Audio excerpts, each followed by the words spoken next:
I'm out early with Ruby this morning to get Johnny an emergency pair of headphones for his iPad mini. He's headed out on a trip today. Yeah, it's 9:30 a.m. and we were up early and scurrying around pretty quick for a Saturday. Johnny's gonna get picked up in just a few minutes. I think Johnny's gonna be pretty excited. I caught him a shiny dust skull in the Family Dollar parking lot. Grab your phone carefully out of my hand and go to your recent list. Notice he has on his, yep, he got a shiny dust skull. And he has on his Bulba-Lantern new Pokemon Halloween shirt today for the trip. Are you kidding? Photo mom, make him take pictures?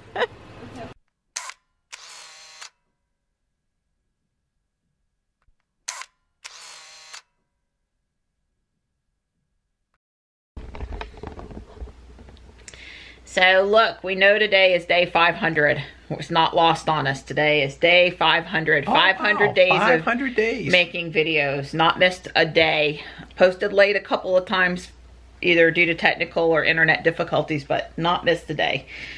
But we don't have anything super cool going on today except for we're going to pick up Sapphire. I guess I wish last Saturday... Oh, the day's young, girl. Don't be so pessimistic. You got a plan for me, well, I had forgotten. Marianne had said... You got to come up with something for day 500. Yeah, I did. And I said, sure, and I hadn't thought about it until she just said it again. So you got to give me a chance. Okay, but we're gonna go pick up. We're having breakfast now. Yes. I'm trying to cook, but I'm more talking. Yeah, she's chatty. I'm on a mission this morning. I haven't even had a whole cup of coffee. Usually she's gone by now. And you got peace and quiet, but not this morning, huh? That's all right. Yeah. I'm glad you're home. I love you.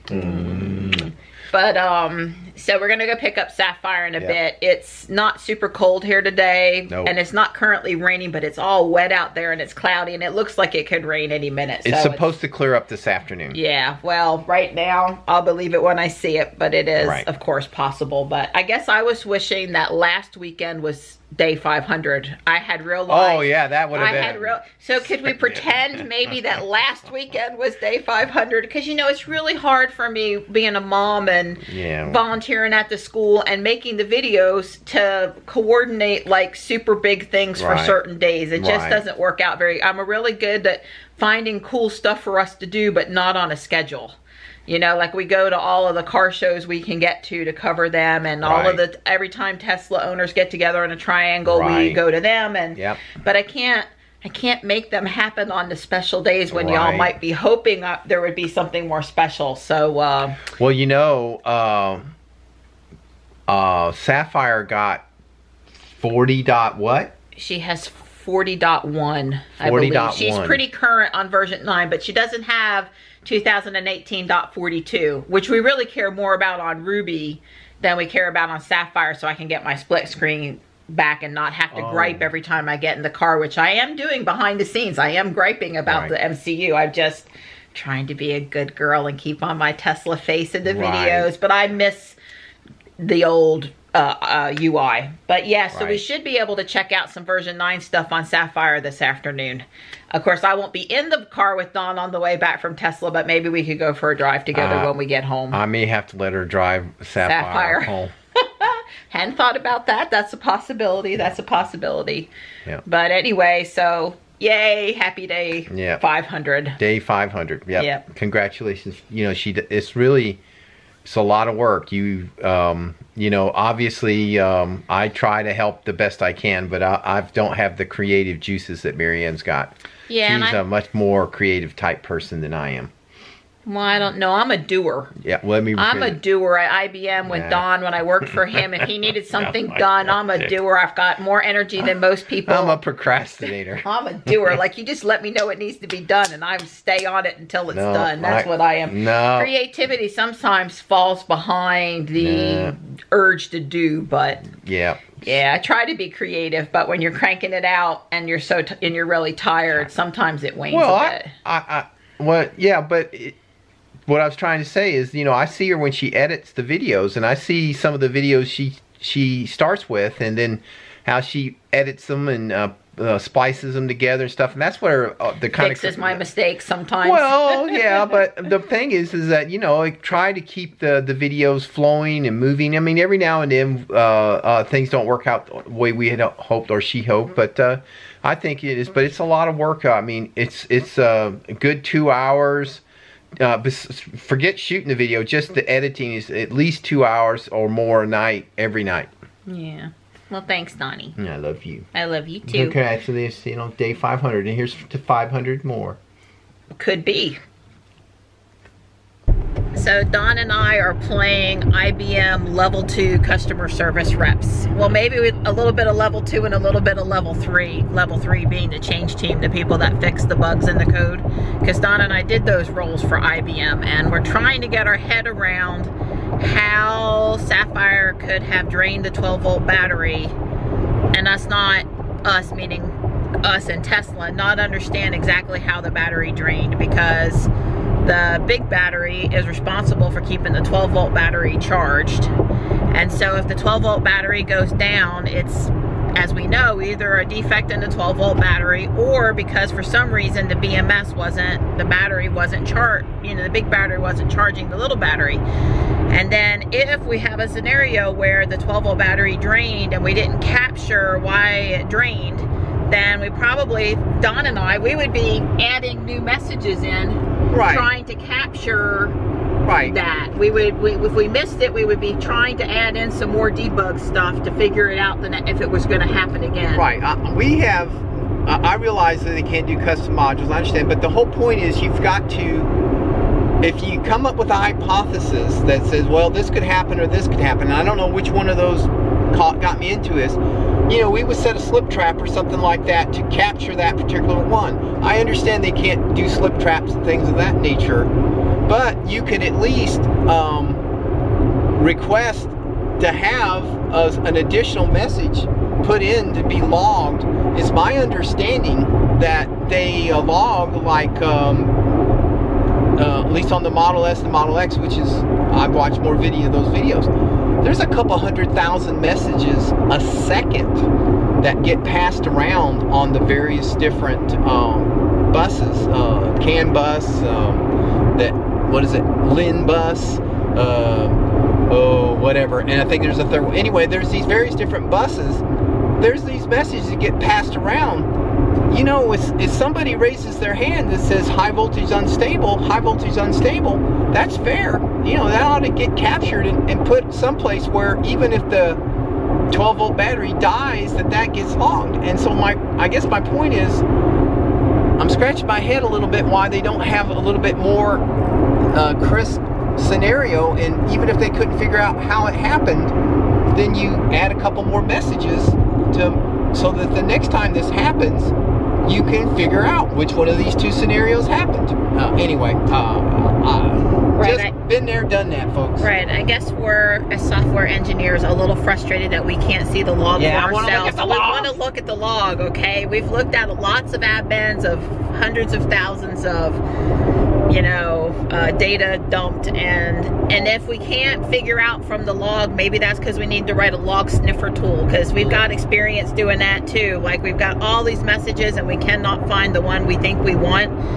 And I mean, I've loaded a dump where I needed to do a find on a character string, and it took 20 minutes to come back because it was so hard to find. So that's when you go write a tool offline, then send it in a batch job to go run it, and then it comes back and it tells you stuff. I mean, we've done it all as far as trying to build logs that are useful, find stuff in big logs that's useful. I've been to output bins and pulled back 2 boxes of paper of logs and traces that I had ran because, oh my God, I don't know. I was like, I told Marianne, I'd rather go to get a root canal than have to wade through some of that paper to look for this particular message or failure.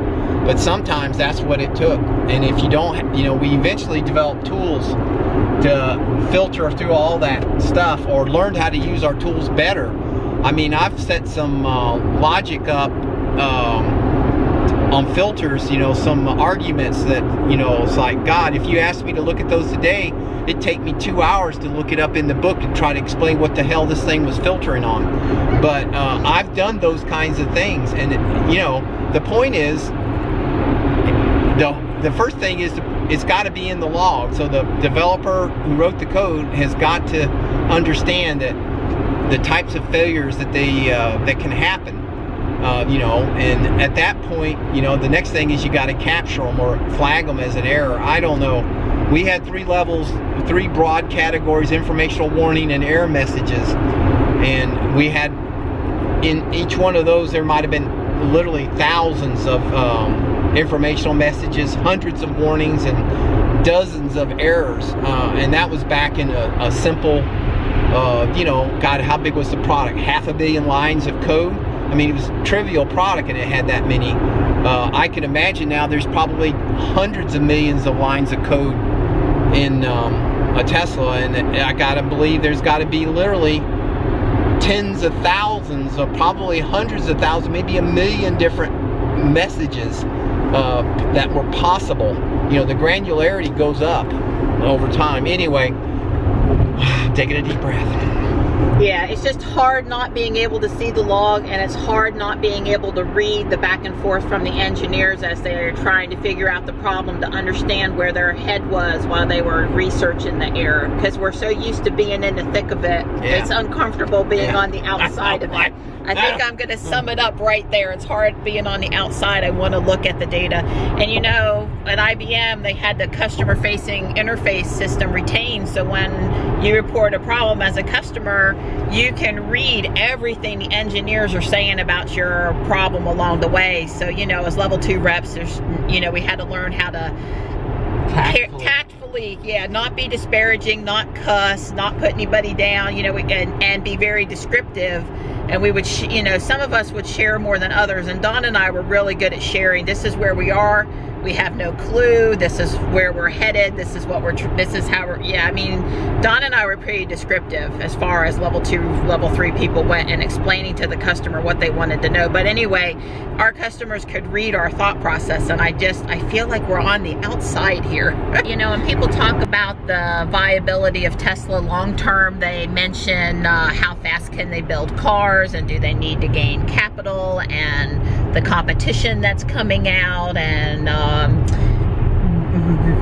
maintaining the supercharger infrastructure and adding enough service centers to keep up with the number of new cars on the road. There's lots of things they talk about, but for me, what really hits home is service costs, because Don and I know that one PMR, one problem that takes PMR means problem management record. One problem that takes forever to fix really drives up your service cost, right?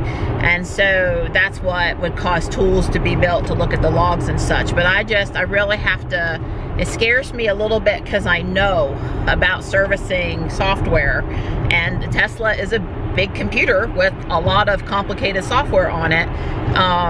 You know, what that takes and what efforts are made to make sure that the cycle time is reduced and that the problems are logged properly and or don't happen in the first place. That's what's scary. None of those other things I mentioned, they don't bother me at all. Not worried about them. But the serviceability of the software, that worries me a little bit sometimes. Nothing like doing a little auto park here this morning at Tesla. Yeah. Easy peasy lemon squeezy. I'm watching her in the rear view, or my side mirror. She's close to the curb, but she did not hit it. She's good. Wow. So I felt the front right tire might be getting close to the curb, and we're perfectly positioned between the, you know, cars in front and back of us. We're just over here on the side in the service lot. But Don noticed when he stopped her that she has a resume button now, and we've not really seen that before. Right. Yeah, Auto Park did a good job here. It's just that she seemed to be starting to go a little toward the curb in the front, and I was like, nah, let's not do that. All right, we're at Tesla, and Don's got coffee in his Tesla cup. We missed you, Sapphire. Hi. Yeah.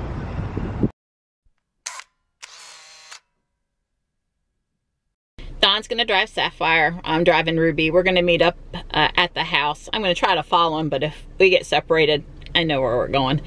And we'll see what else we're gonna do with our day after we get probably Ruby dropped off at the house. As always, Tesla's lined up around the corner over here, including the Roadster.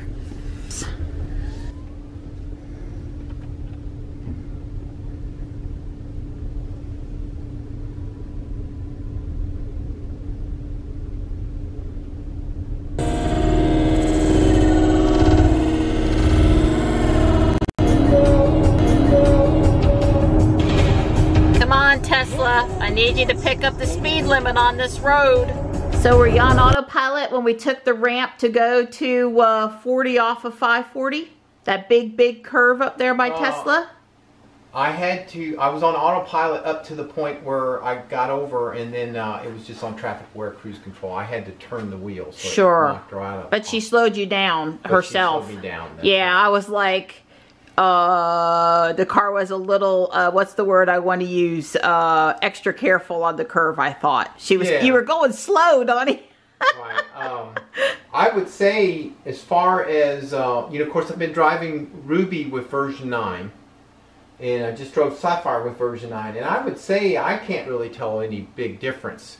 Except for, obviously, again, I say that the steering wheel in the Model 3 is much more sensitive. I didn't get a single nag, I didn't get a flash, nothing. Right, no autopilot No nags. Autopilot, and I was on autopilot the entire time. I was on I-40, I was on 55. The only place I wasn't on autopilot was Piney Grove Wilbon, because there's no speed limit signs and autopilot. I was going to ask you if your speed limit signs were missing too. I did a little video clip and said, come on Tesla, let's get with the program. This is miles and miles. And I went right past several well-marked speed, and it's an old road.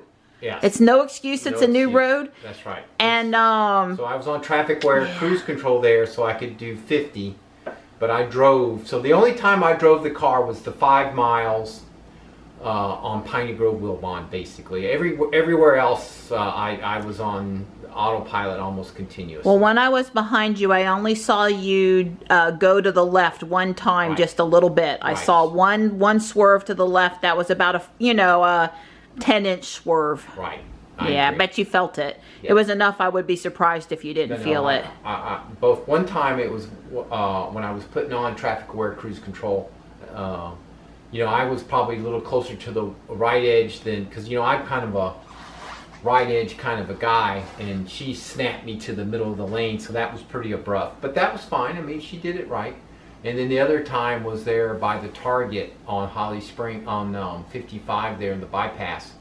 And one of those lanes, you know, there's like, I was moving really slow, and it's a really far gap. And she got through there, and that was probably the time that you saw her move, because that was the only time she was, autopilot was active, had been active, and then she kind of like, whoa, what's going on here? Yeah, well, I was on traffic aware cruise control most of the way, and or having fun driving the car. There was one guy pulled in front of me on Piney Grove Wilbon, and I am not going to get used to, pulled in front of me as in he went across at an intersection. Yeah. And I am not going to ever get used to the car slamming the brake. Yeah. Making that brake noise, you know, as if I had hit the brake. It sounds just like a person hit the brake pedal. If you've never driven a Tesla and had cruise control abruptly brake for you, it sounds like you slammed on the brakes. Right. There's that noise in the pedal that the car does even when it hits the brakes. And the other thing I found a little interesting, I have not put any air in Sapphire since we bought her.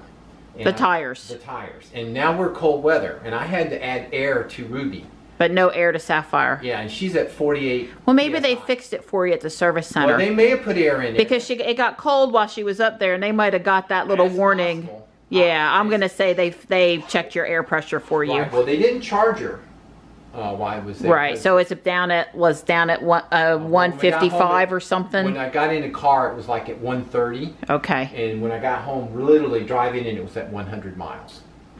So it used 30 miles to go 32 or 3 miles.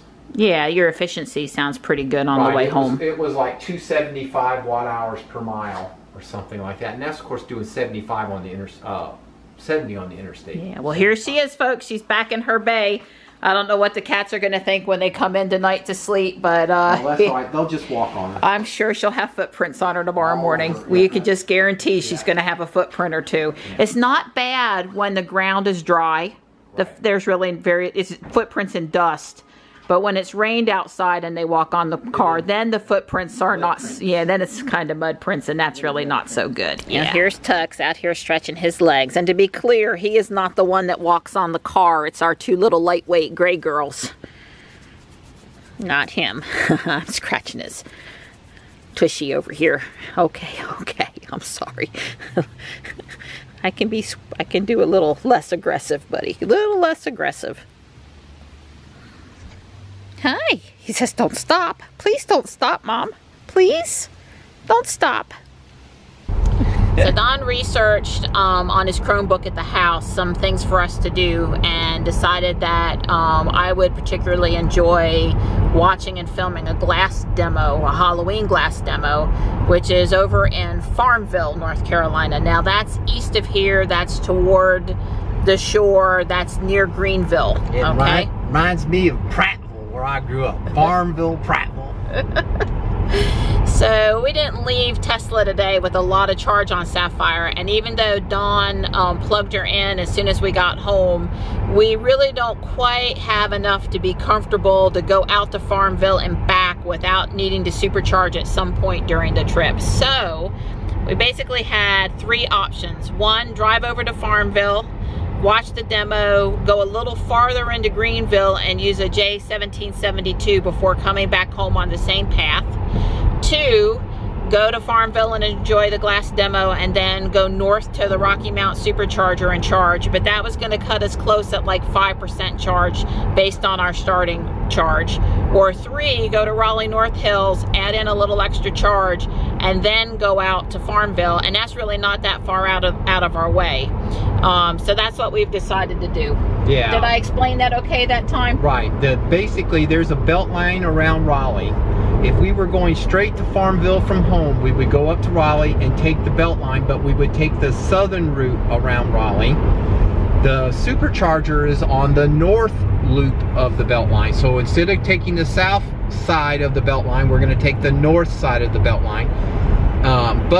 I would say it's a total distance of about 5 miles longer to swing by the supercharger than if we could have just taken the shorter southern route around the belt line. So hitting the Tesla supercharger in Raleigh is really not what I'd call a significant detour out of our way.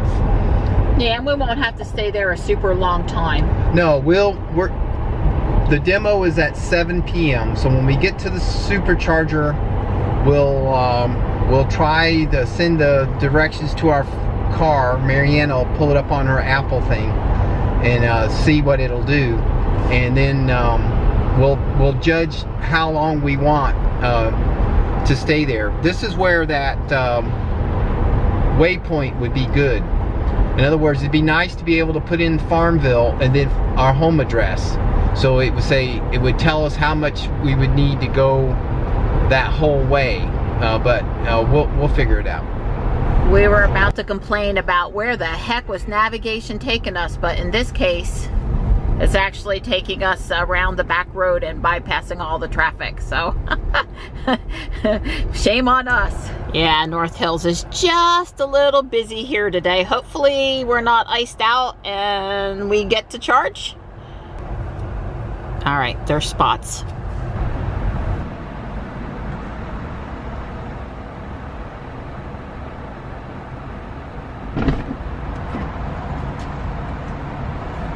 So I figured out that it's 71 miles to get to Farmville and then 78 miles to get from Farmville back to the house. There's a couple different ways you could go that are more or less a few miles or a few minutes, but the 2 or 3 routes are really close. So 78 and 71 is about 150 miles if you average it out, and add a 20-mile buffer, that would be 170 miles. So we need at least 170 miles to know that we can do the trip with the buffer. All right, Donnie, tell me your accomplishment. I sent it from Android to Sapphire. From Android Google Maps to Sapphire. You click the little share icon. Yep.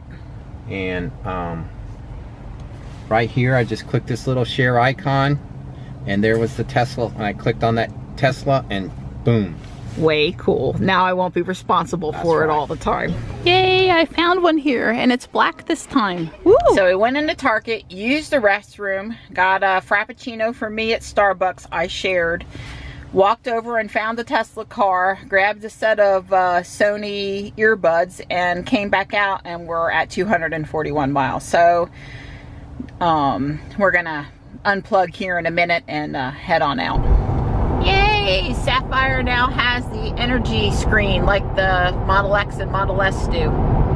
Right. This is my first time seeing my photographic website up on the Model 3, because you know I do this all the time in Ruby. But photomom.smugmug.com, and then I think I'm gonna put this owl photograph up today. I really love this photo. And then you have to click it hit on it one more time to get it to be the whole screen. That makes me smile. So Don has this cool trick he wants to show you.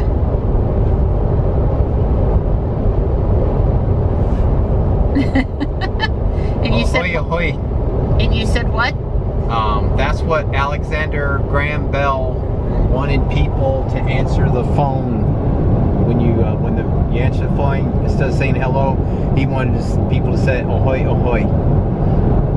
Huh. Well, I guess that's why they had the candlestick phone there, so they could have that additional bit of humor. I guess. So what kind of clouds were these, Donnie? I don't know. Oh, Mike told us the other night, we were watching his picture of the day and everyone had sent it in. Anyway, it's really cool when it makes a wave kind of pattern like this. The intersection's red here in Farmville. Do you see any other cars? Oh wait, there's one car. It's kind of like driving around Fuquay, you know? The glass place is just over there, but when we got into Farmville, oh my goodness, there's all these murals. You know how I love a car and murals.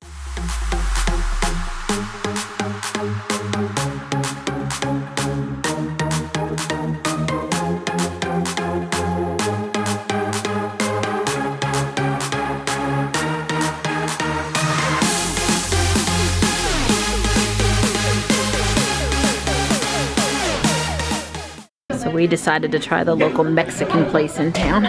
So we've made it over to the GlasStation here in Farmville, where they're going to do a glass demonstration.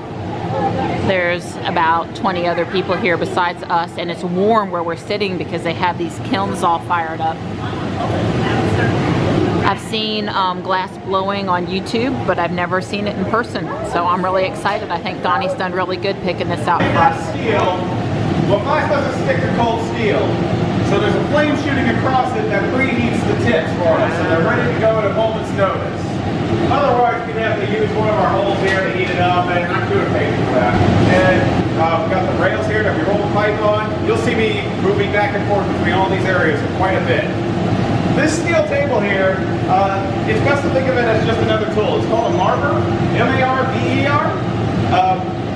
Supposedly, the word marber comes from the word marble, but I've checked several languages and it doesn't make sense because maybe the word marble has changed over the last 600 years, but in those languages. 400 or 500 years ago, they would use just big slabs of marble. These days, we just use steel.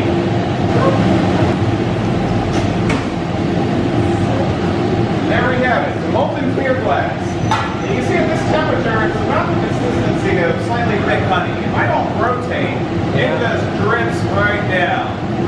So the moment I have glass on a pipe, I have to be rotating it constantly to keep it centered. You can also see at this temperature, it's soft enough I can just cut right through it. Or, pull a thin little thread. Fiber optics. Basically, yes, actually. If I handed it off to my assistant, who I haven't introduced, this is Lacey here, one of ECU's local grad students. She'll be this thing tonight. If I handed this off to her, we probably would have ran 100 feet before it cooled off to stop moving. It's got a mouthpiece on the end here that we can blow through. Hole right there. Also makes a good blow gun here in New York. So I'm going to go do the exact same thing. I'm going to pick up more glass because it's a bigger diameter pipe. Right. Wow.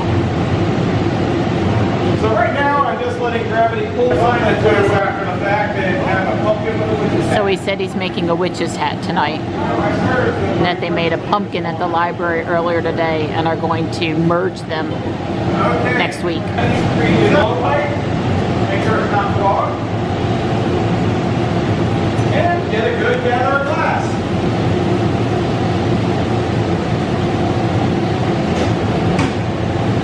This time though, we want to make it in a nice color.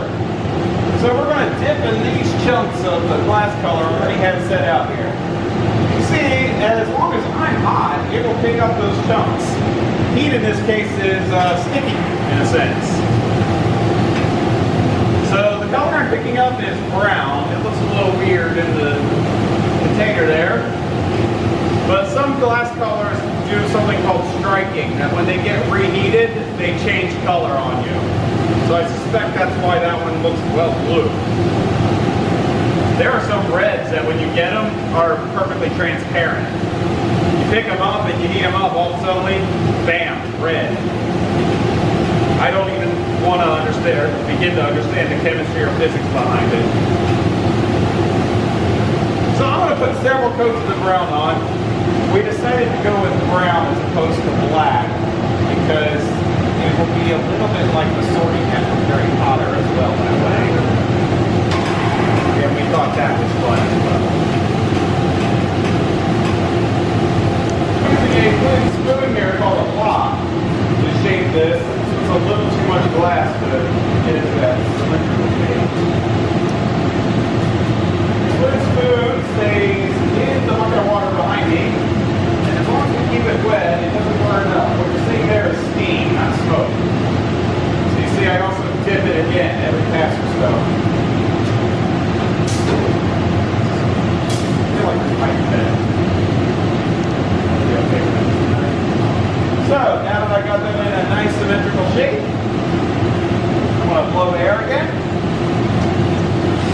And cap the pipe. Now, because I got that glass on there and I can't see, I gotta just look to see when the glass starts bulging out. And there it goes. Alright. I'm gonna let gravity stretch that out just a wee bit. Okay, now the part I dread whenever blowing glass, I have to wait. I have to just sit here and let this cool down a little bit. I think that's a good time to he has to go back 5 or 6 times to the furnace to get all the glass he needs. So he just said he's going to add more cool glass. I'm letting it cool down so it's not really floppy when I get back to the bench. So he's added the second layer of clear glass now. So before I even go into the block, I'm actually going to reshape this with the paper. Because of my spinning and this really floppy glass, it just was slipping out that ring. We used to call that the rings of Saturn in my undergrad shop.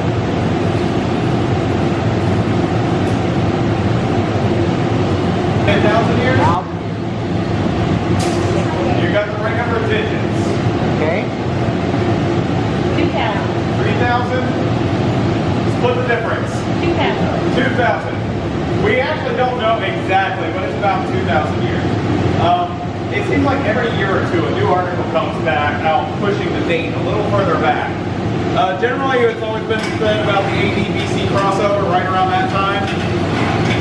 But now new evidence is leaning towards a little earlier, around 150 BC, thereabouts. Somewhere around Alexandria, Syria, that Egypt area. Generally considered the Roman Empire by that point anyway. But yeah. So that's why you hear about Roman glass blowing. Alright, glass gather. This is going to be big. Okay, this is the third time He's gone for clear glass. The first little bulb, then a medium one, and then now this one's going to be big. Oh yeah. Woo! How much does that weigh? Probably has to be about 10 pounds at most. As it thins out, you won't notice the clear nearly as much. But it stays, it stays on the layer where it is. Can you get that? I can't see you, Lacey. I'm blind. If you put that, so it's right here so I can open it myself. Right here.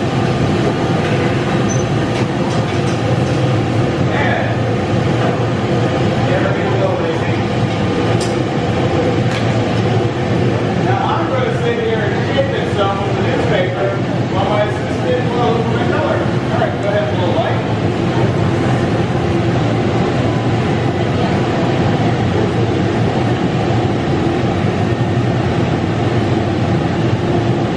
A little harder. Like some beeswax igniting. It's such a small short-lived flame that there's like no danger from it whatsoever. It just looks awesome.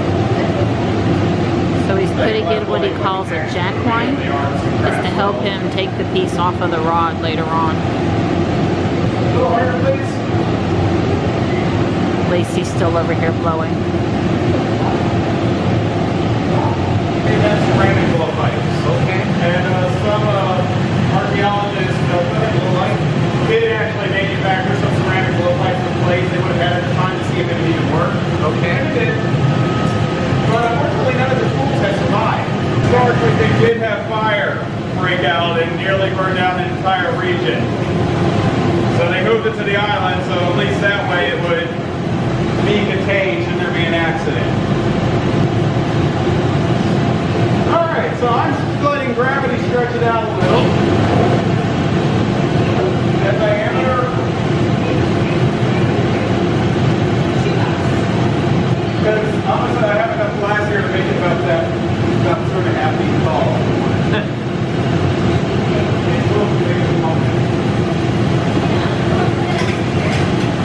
Alright, so I need to make this a little more pointy, so I'm going to let gravity help me out. If I heat just the very front and swing like you just saw me do, it will naturally stretch into a taper. Gravity is both your friend and your enemy. You're constantly fighting it, so you're having to rotate the pipe. But we take advantage of it quite a bit. It is very warm where I'm sitting. My forehead is hot. Yeah, it was an accident, but yeah, that way we don't have to worry about it thinning out. Alright. I'm not sure if that's enough heat, but I'd rather swing now and find out than get too much and swing and having to pick it up off the ground.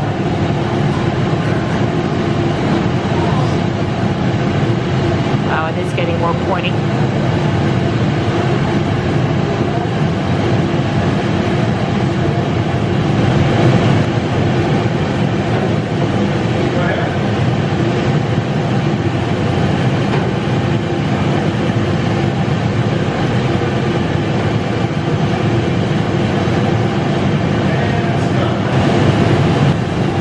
Hopefully it was just really hot, which is why it was the way it was. Alright, start decorating with stuff.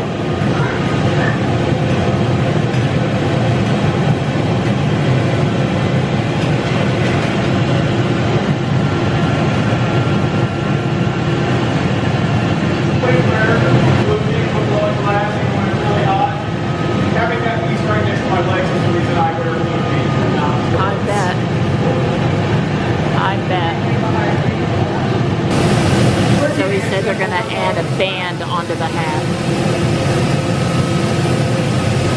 Decorations, start decorating the hat. Oh man, the rope can only have fish or something like that. So Lacey is keeping the hat warm but not changing in shape. And he's working on the decoration at the other glass blower's table. Similar process to what he did with the start of the hat, but not as big a piece.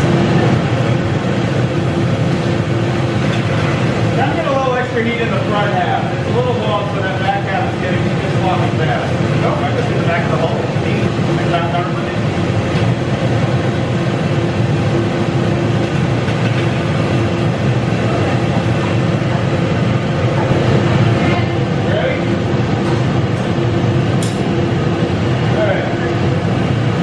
Bringing the other piece of glass over now.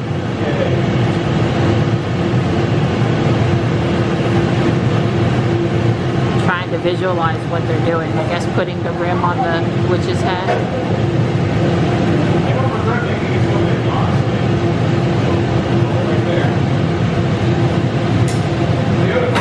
A lot of waste, but I don't regret making it so big. The reason I say that is it maintained its heat nicely, so it stretched well. If it was smaller, it would have been cooled an awful lot faster through that whole process.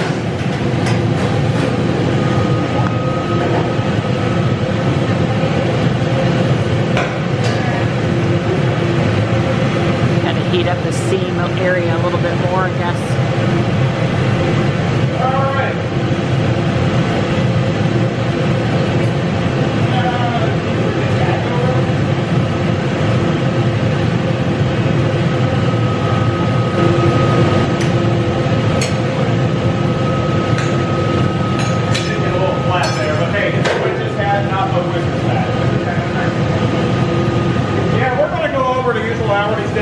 Sorry about that.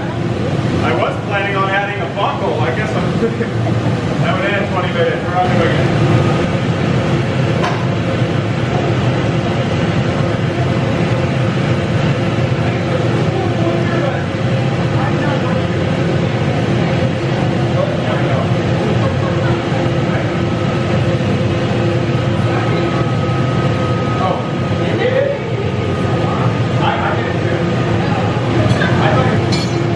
again. I did get it a little too thin up there.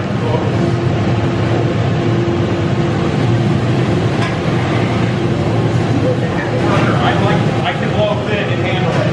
But when you're so real thin, you shouldn't do that.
places again.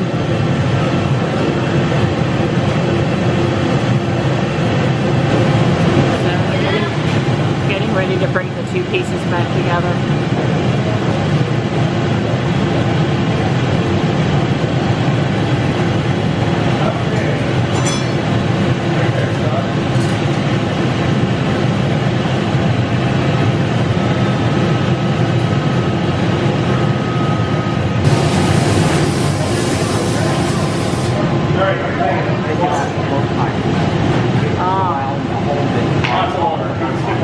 Okay, so he's taking it off the middle rod because it's gotten too big now.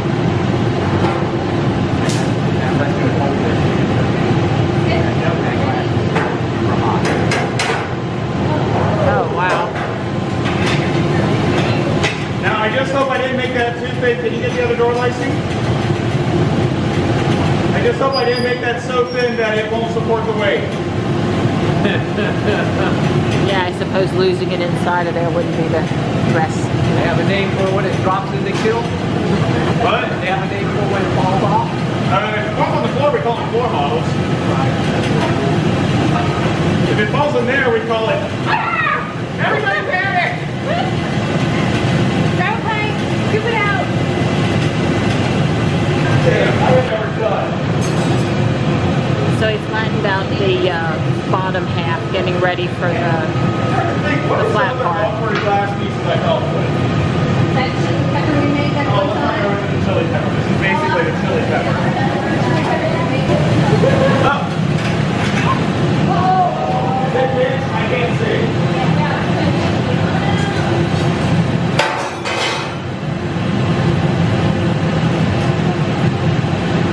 Oh, this is the worst witness cat ever. Oh, I really needed to be in a bigger hole. And I really need another person on the plane. Well, I know, it's working like this. So he was trying to stay close so we could see it and do it in a little oven, and that causes some problems because the piece is too big for the little oven. So you had to go to the other end of the shop.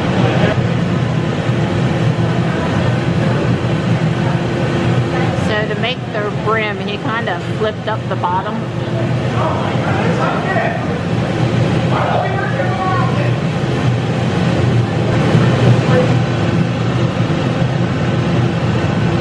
I'm going to also warn everybody there's a 50-50 chance whether or not this rips glass out. I have a suspicion that that's going to not break.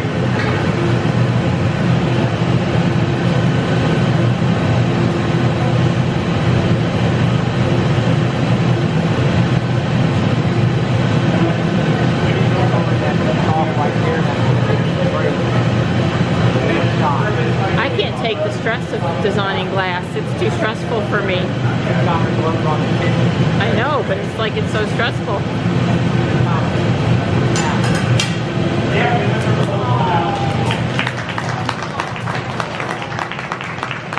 Yeah, but I think you can go with that too on a witch's hat.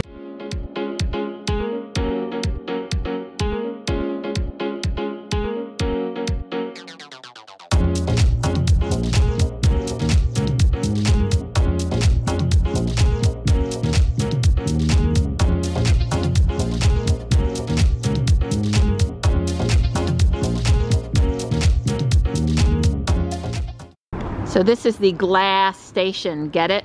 Because it's in an old gas station. Their next free demo is Saturday, November the 17th at 7, and they also have one December the 22nd at 7. And it's free, and it's fun over here, and you know, there's a pub and a Mexican restaurant around the corner to get something quick to eat. And I really think this town's trying to revitalize its stuff. It's all, you know, freshly painted and the murals, and it's just a really fun feeling. This is some sort of a reception area for artists, and there's some paintings in there. I'm sure they hold events in this section. And the feed company here, we took a picture on the side, but out here in the front they have the old you know, Purina checkerboard kind of pattern thing going on. It's called Monk something, but anyway, it's so cool here. They obviously have someone in town that paints both business and artistic for these murals. See? Checkerboard. And here's Sapphire right where we left her. So Sapphire was calculating us getting home with first 10, then 9, then 8, then 7%. We figured that's because we had the heater on, so we turned the heater off and put the seat warmers on. But we pretty much decided we're just going to divert to North Hills in Raleigh and put in a little charge and then head to the house, because As Don said earlier, it's really only about 5 miles out of the way. It's not a big deal. That way he can go the speed he wants and we can have the heater run and we don't got to worry about nothing. Yeah, it says we'll get to the supercharger, with 15%. 15%. Yep. So we're doing okay. I guess at about 45 miles is when this car hits yellow on the battery line or the battery indicator up here.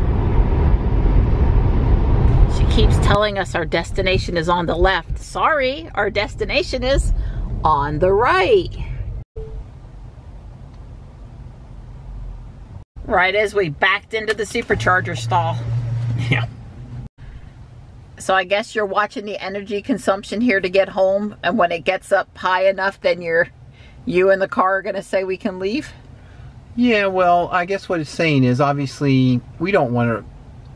I'm going to plan on keeping this car a long time, so I'm babying the battery. So, you know, I don't want to discharge it below 10%. So there's no use leaving now. I mean, you might as well be here maybe till at least it's guaranteed 20% when we get home. It just depends on how long we want to get home. If I had to use the restroom or I was hungry or something, you know, I would just go do my thing and come back. I just, you know, I would love to like a piece of cheesecake or something, but you know, we'd have to walk up to the other side of Target for that. Yeah. But you know, so there's not a, you know, easy place, you know, to get something. So we'll just stay here as little as, I mean, when it gets to probably 20%. I've never watched this screen though while we were charging. I've never navigated to home as soon as we plugged in to watch this screen. I mean, the car usually says when you can leave to continue on your destination, but that's interesting. Wow, we've heard the car creak twice now. Yeah. A pretty substantial creak and some movement in the car since we plugged in. We can feel it. Huh. Yeah, no. I mean, the car, the Ruby, the Model X makes a lot of noise with the fans and stuff when she charges. I've heard clicking sounds and other noises before. I never forget the first time I plugged in, it was the vibration, the noise and stuff at the supercharger down in Warsaw. That was, you know, you see people charge on TV all the time, YouTube, but you don't know until you sit in the car while it's charging just how loud it can be. Dawn says now that we're down to a puny 95 kilowatts, we're going to go ahead and stop charging and head to the house. We're going to get home with the 40% charge now. We've just really sat here a few minutes, so we're good. Yep. Ready? Yep.